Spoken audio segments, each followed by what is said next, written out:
Super Mario 64 may be the worst game ever, I declared. Those were my defiant words every time I attempted to conquer this game. And I was ready to stake my life on that belief. Each time I faced this game, those words echoed with unwavering certainty. A lonesome hill I was willing to die on amidst a horde of angry Mario fans ready to tear apart my every being. When Super Mario 64 launched for the Nintendo 64 in 1996, it wasn't just a game release. It was a revolution in gaming. For those of us who grew up with Mario, the anticipation for his first 3D adventure was electrifying.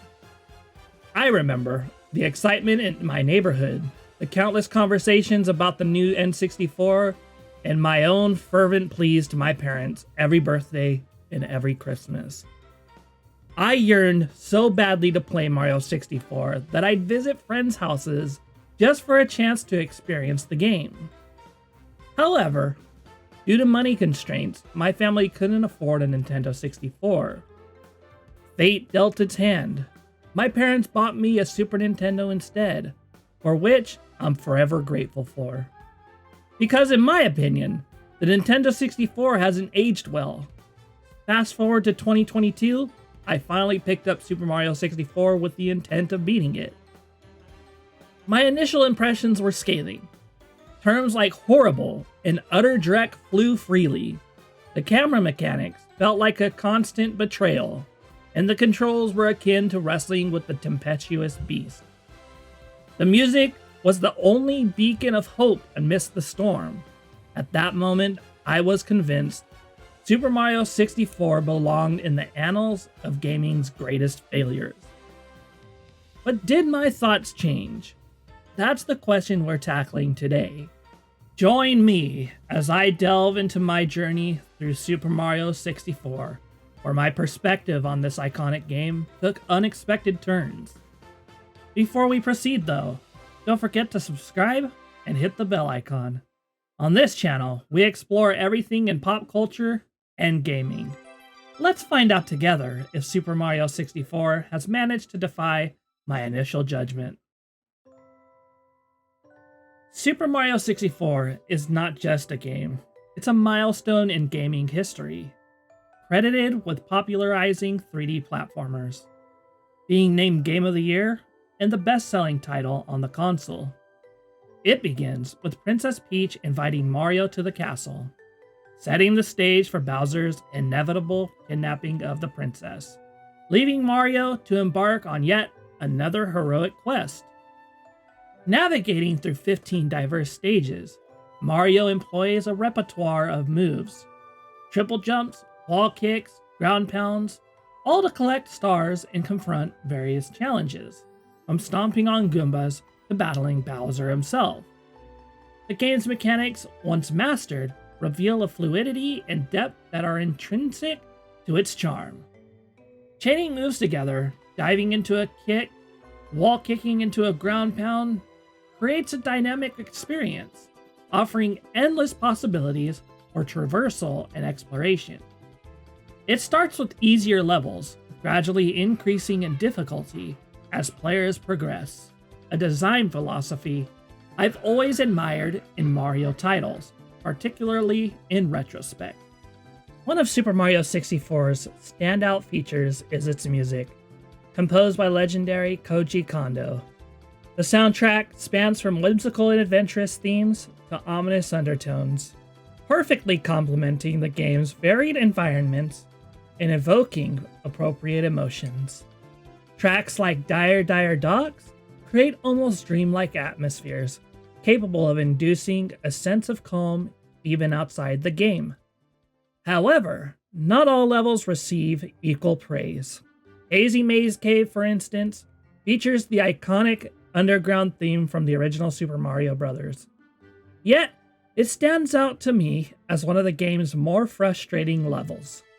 Tasks, like collecting red coins or achieving 100 coins, can feel daunting, exacerbated by the game's camera system, which, though innovative for its time, often leaves much to be desired. Super Mario 64 was a groundbreaking achievement in game development.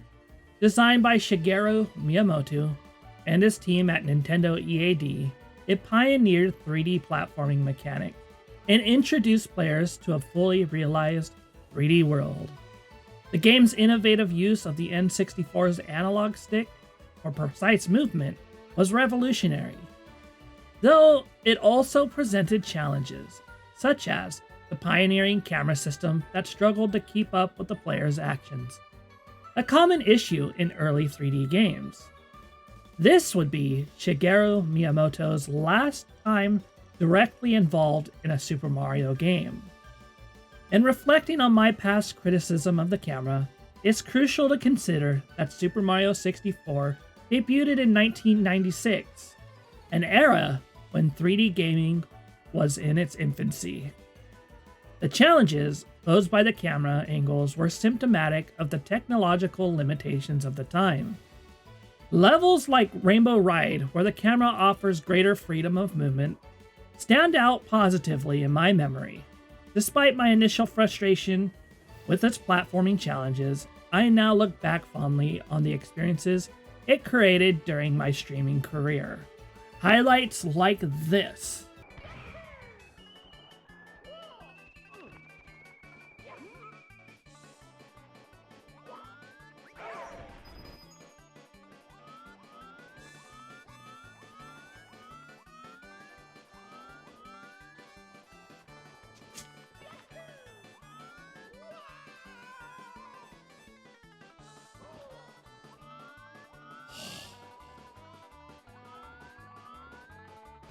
Yet, alongside these moments of joy were instances of sheer frustration, being unexpectedly sucked into wind tunnels after collecting chests.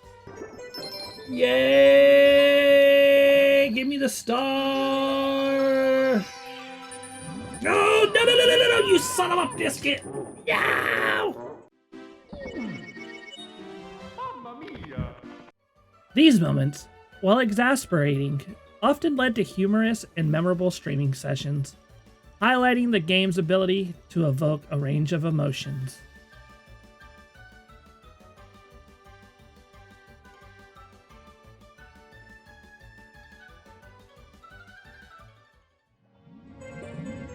Dude, wait! No! Don't you drown, Mario! Don't you drown, Mario! Where are you going? No! Where are you going?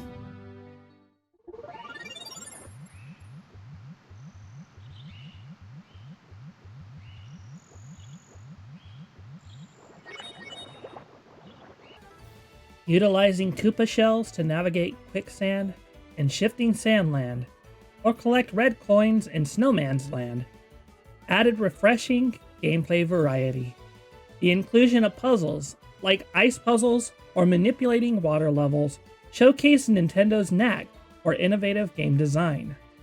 While I've never been a fan of collectathon-style games, preferring more streamlined experiences, Super Mario 64's extensive collectible system occasionally led to burnout during my streaming sessions. The Bowser fight, a staple of any Mario adventure, offered both familiarity and challenge. Initially, hurling Bowser into bombs seemed straightforward, but the final battle required precision and timing, throwing Bowser into bombs 3 times while dodging shockwaves, fire, and collapsing platforms. Getting hit by an enemy in previous titles meant losing power-ups or even a life. But in Super Mario 64, you now have a life meter that you can fill up by getting coins or resurfacing from the water, adding a layer of strategic depth to the gameplay that breathed fresh life into the experience. Reflecting on my gameplay experience, I can't help but recall my least favorite level, Tiny Huge Island. Its precarious platforms made it easy to fall and meet an untimely demise. Yet, the Wiggler fight within offered a surprisingly enjoyable challenge, showcasing the game's ability to balance frustration with rewarding moments. Minigames, such as races with Koopas or penguins, while enjoyable, could also be maddening, due to its camera angles. And let's not forget the mischievous monkey who steals Mario's cap, or the vulture who mimics the same act. Despite these challenges, the core platforming mechanics of Super Mario 64 remain intuitive and responsive, offering moments of exhilarating gameplay. One standout memory is the star where I had to long jump across the roof of Boo's haunted house, a challenging yet immensely satisfying feat.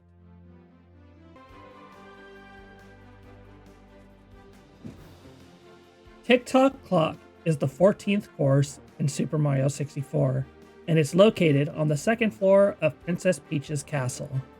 As the name suggests, this level is all about time and mechanics.